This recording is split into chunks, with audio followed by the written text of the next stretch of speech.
Welcome to my home in the city of Jalapa, in the cloud forests of the Gulf Mountains in Veracruz. As you can see, I'm getting a little wet because it's raining, and there's really not another time when I can do this because this is such a rainy place that it's just almost impossible to wait for a time when it's not raining, so I'm just going to do it with the rain. I want to share with you this Trecenas, this week. It's not a week, it's a 13-day week. The reading for this 13-day count, the Trecena of Se Acatl, Topitzin Quetzalcoatl, the one cane sign, the one cane Trecena.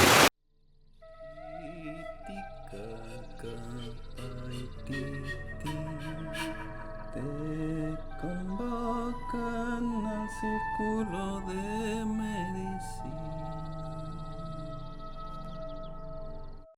I'm going to be sharing this, but I'm also going to invite you to our coming journey. We're having a journey. We're going to be recording a video for this journey, this trip we're going to do into the Toltec lands. We're going to go into the big animas, the big Day of the Dead ritual, and I'm going to be making a video titled Staying Alive by Worshipping Death. It's going to be very exciting. You're going to be seeing very intimately a lot of things of how the Aztec Chichimec dance legacy still exists, and I've been given special permission to document and to bring you inside of this rituality and this magical practice. So let's get on with the reading. So we are in one sugar cane, and one sugar cane, or one cane, reminds us of the masculine energy. We were coming from the Hunahpu Trecena, the one flower, one sun Trecena, and in that Trecena we were reminded about being heroes and bringing back our entelechy, becoming the person that our Mother Earth wants us to become, to really be in that tune, in that symphony of being part of this earth.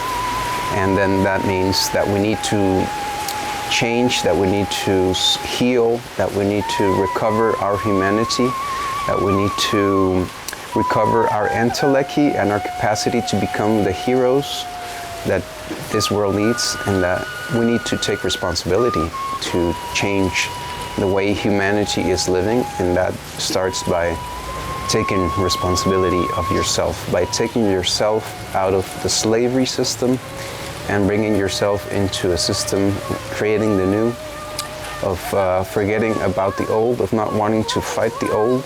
You know, we talk about a lot of talk about fighting the system, about resistance and resisting. And the solution, we need to talk about the solution. We need to bring about the solution, to not just resist and resist and resist eternally. There really needs to be a time of bringing back balance and harmony to the earth. And a step to do that is bringing that to our lives, and that is possible.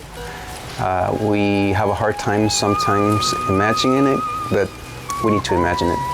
We need to bring it to reality. We need to really see ourselves changing the way we live, so that we live in harmony with Mother Earth and we become the heroes of our lives and the heroes of this Mother Earth, and that we think about the 7 generations that are coming, and not just ourselves and our immediate families.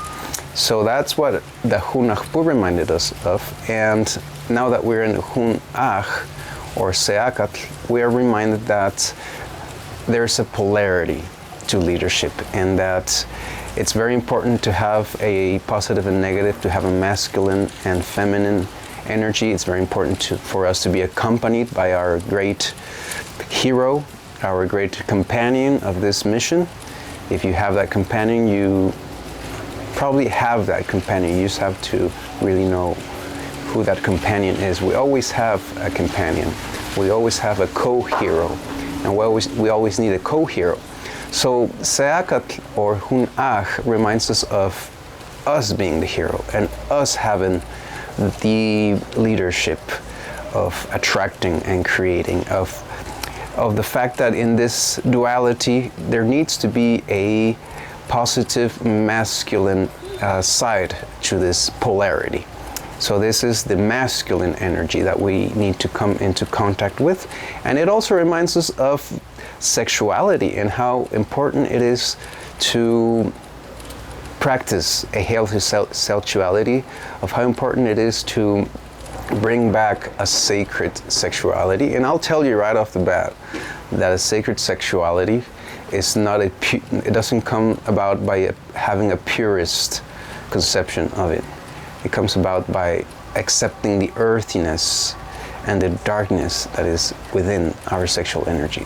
That's how we get in touch with the sacredness, and that's the other thing. We need to bring it down from the sky. We need to stop making it such a unattainable thing, and really see for what it is, a body necessity, a thing that we can do every day, that we need to do almost every day or more than once a day, and that is not a bad thing. All of the taboos need to go. So we're gonna have 13 days that we can start looking for this, looking at our sexuality and start practicing a new thing. So I invite you to start practicing something new, to find this new 13-day ceremony and situation where you can have a more rich and profound sexual practice.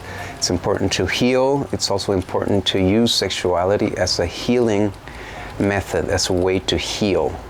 And we need to find that in these 13 days that we're going to be living starting from today.